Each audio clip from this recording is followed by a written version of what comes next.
आज का दंगल हम करने वाले हैं कि मुफ्त की गारंटी और वादा खिलाफी की सियासत पर हम दंगल करने जा रहे हैं, क्योंकि महाराष्ट्र में विपक्ष जोर शोर से यह सवाल उठा रहा है कि आखिर चुनाव से पहले महायुति के दलों ने महाराष्ट्र में जो वादे किए थे, क्या इस बजट में वो पूरे क्यों नहीं कर पा रहे हैं।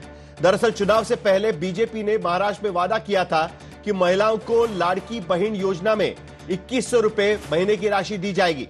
यह वादा अभी पूरा नहीं हुआ है। ऊपर से इस योजना का जो सालाना बजट 46,000 करोड़ रुपए का रखा गया था, उसे भी 10,000 करोड़ से घटाकर 36,000 करोड़ कर दिया गया है।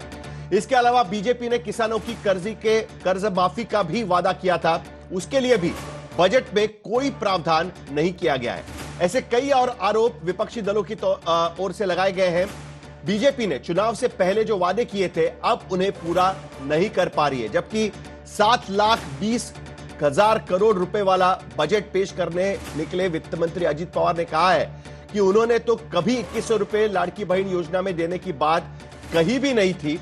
अगर महायुति की घोषणा थी तो उसे लागू किया जाएगा, लेकिन जब राज्य में खजाने में पैसा होगा तभी ये योजनाएं लागू कर पाएंगे। यानी ये साफ है कि फिलहाल महाराष्ट्र की करीब 2.5 करोड़ महिलाओं को 2100 रुपए महीने का लाभ नहीं मिल पाएगा। दरअसल मुफ्त की गारंटी ने सरकार के हिसाब किताब को पूरी तरीके से हिलाकर रख दिया है। महाराष्ट्र जैसे सधन राज्य में भी मुफ्त की योजनाओं पर मासिक आय का 21% से अधिक पैसा खर्चा हो रहा है।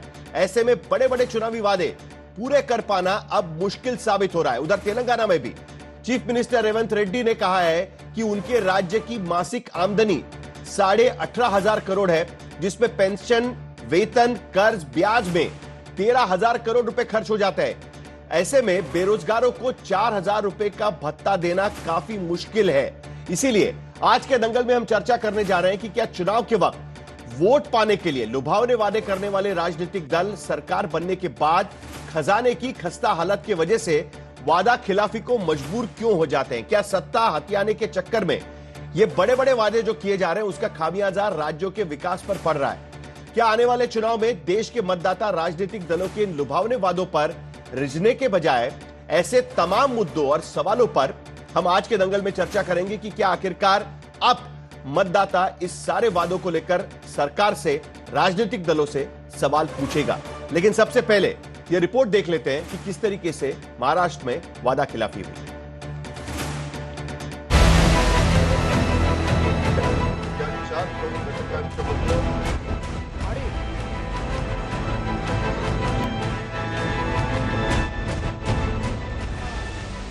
महाराष्ट्र में महायुति की सरकार ने यूं तो कृषि, उद्योग, बुनियादी ढांचा, रोजगार और सामाजिक विकास के पंचसूत्र का बजट पेश किया, लेकिन विपक्ष ने बजट में तलाश ली वो कटौती।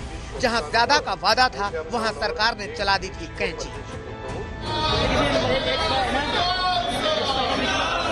विपक्ष 2 दिन से परेशान है। प्रदर्शन पर प्रदर्शन चल रहा है। सदन के अंदर से सदन के बाहर तक विरोध है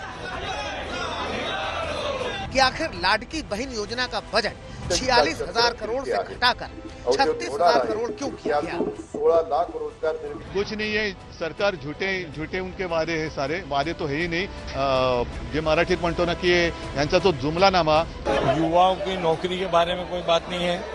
जो लाड़की बहन को 2100 रुपया देने का जाहीरनामे में वादा किया गया था, उनको 2100 रुपया नहीं है, बल्कि हमने देखा कि पिछले दिनों में लाभार्थी को कम किया गया है।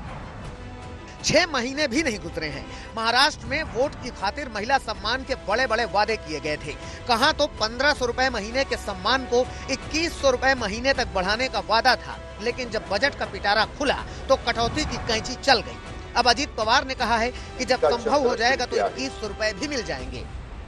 उन्होंने बताया था हमारे अपोजिशन वालों ने कि उन्होंने 1,500 रुपए अभी देने वाले नहीं है। चुनाव का वो जुमला था, वो तो नहीं है। हमने चुनावी जुमला नहीं बोला। हमने इस दफा भी बजट में 36,000 करोड़ का प्रावधान किया है। अगर आगे वो कम पड़ेगा तो मैं जुलाई में बजट रहता है, सप्लीमेंट्री रहती है या दिसंबर में रहती है, उसमें भी मैं बढ़ोतरी कर सकता हूँ। ऐसा कुछ नहीं है। हमने जो बताया है वैसा उनकी स्कीम हम चालू रखेंगे। दरअसल महाराष्ट्र में लाड़की बहन योजना के तहत महिलाओं को 1,500 रुपए महीने के दिए जा रहे हैं, जिनमें करीब 2.53 करोड़ पात्र महिलाओं को लाड़की बहन सम्मान राशि देनी है। जुलाई 2024 में लॉन्च होने के बाद से इस योजना में 33,232 करोड़ रुपए खर्च भी हो चुके हैं,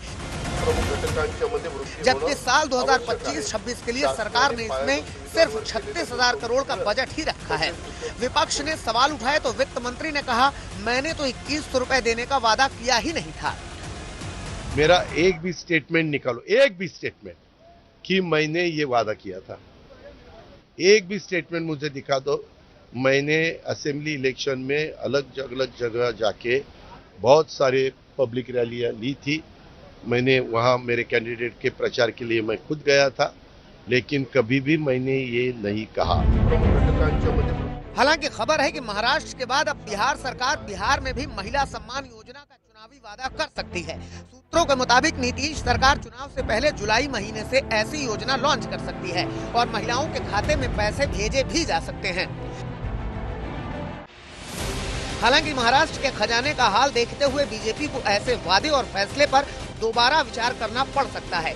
खबर है कि बीजेपी नए चुनावी राज्यों में महिलाओं को नकद राशि देने के बजाय स्वयं सहायता समूहों को पैसे दे सकती है, क्योंकि महाराष्ट्र पर कर्ज 2023-24 के 7,11,278 से 10% बढ़कर इस साल 7,82,991 करोड़ रुपए पर पहुंचने का अनुमान है। यही वजह है कि महाराष्ट्र में किसानों की कर्ज माफी वाले मुद्दे पर भी महायुति की सरकार ने बजट में कोई प्रावधान नहीं किया है।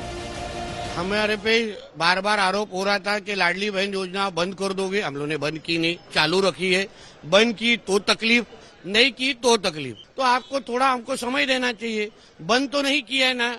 और उसके साथ किसानों को, हमारे मुख्यमंत्री जी, वो उनका विजन ही ऐसा है कि हमारे किसानों को खुद के पैर के ऊपर उनको फाइनेंशियली स्टेबल कैसे कर सके, इसके लिए अलग अलग उन्होंने योजनाएं बनाई है।